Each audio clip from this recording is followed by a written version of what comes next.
Good evening. This is CTV News for Thursday, December 1st. I'm Denise Douglas. And I'm Patricia Malone. Glad to have you with us tonight. Well, more tonight on the arrest of Prince George's County Councilmember Mel Franklin after a crash that sent 2 people to the hospital on November 21st. Franklin has relinquished his vehicle and no longer has access to any government-issued cars, according to Council Chair Derek Davis. Franklin is accused of driving under the influence in his county SUV and hitting a Mercedes that was stopped at a traffic light. In addition to the DUI, he's charged with driving while impaired, negligent driving, and failure to control speed and avoid a collision. The attorney for the couple in the Mercedes, Matthew and Teresa Collins, says they suffered significant injuries and their Mercedes is totaled. Coming home from a date night in D.C., stopped at a light, and suddenly they were slammed into from behind. It's not what they were expecting. It's certainly not the way they wanted their evening to end. To them, it doesn't matter who hit them, whether it was a council person or just anyone. They're injured. They didn't expect this. They did nothing wrong. So for them, it's shocking. Neither of them, thankfully, have anything that's required prolonged hospitalization, but they are still receiving medical treatment. County Executive Sharon Baker had this to say about the case involving the former council chair. I think if you talk to people in his district, he's done a phenomenal job.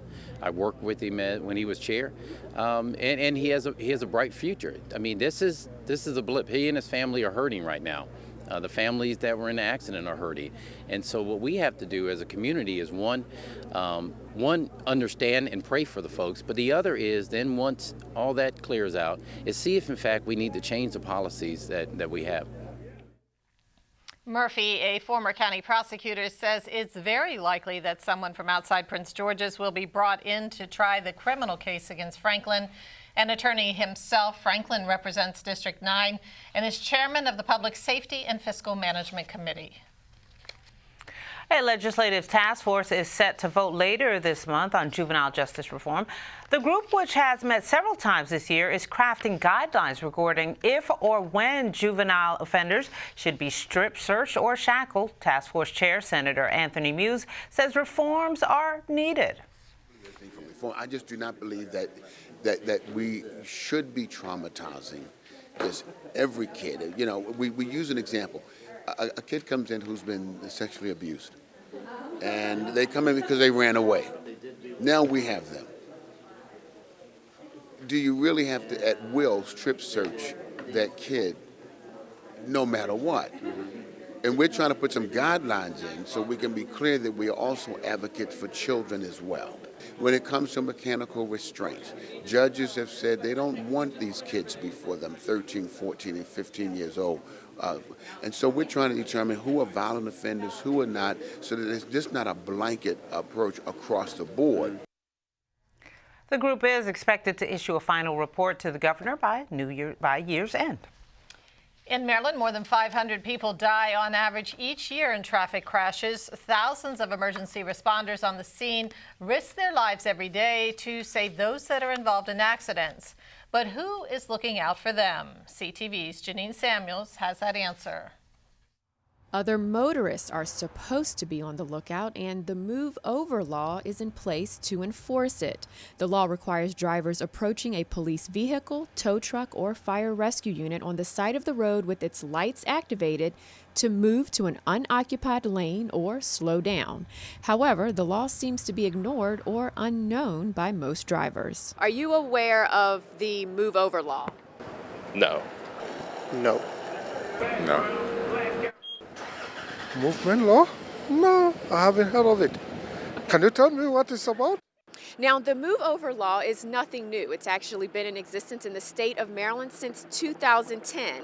Now, in this demonstration, this motorist barreled through the cones and struck the state trooper who was pulled over on the side of the road assisting another motorist, all because he was either distracted, did not move over, or did not slow down. Captain Daniel Pickett tells the story of 23-year-old Trooper Tyler Dressel, who was hit while monitoring traffic. He was working early Sunday morning on a traffic stop on the left shoulder. Traffic was late on Interstate 270. He was taking enforcement action when his vehicle was violently struck by a driver in the rear. He's still going to rehab every day. His wife's a police officer too in Montgomery County. it's a total burden on their lives. It's changed their whole life.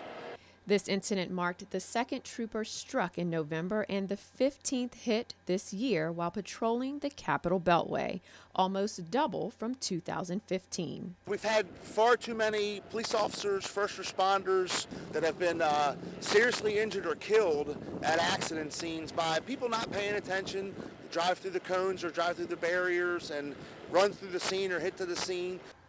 Move over. It's a simple message that is being underscored by state officials. In Jessup, I'm Janine Samuels for CTV News. And as a reminder, if you are not able to move over to another lane, the law requires you to slow down to a reasonable speed. If you don't, you could be pulled over and ticketed.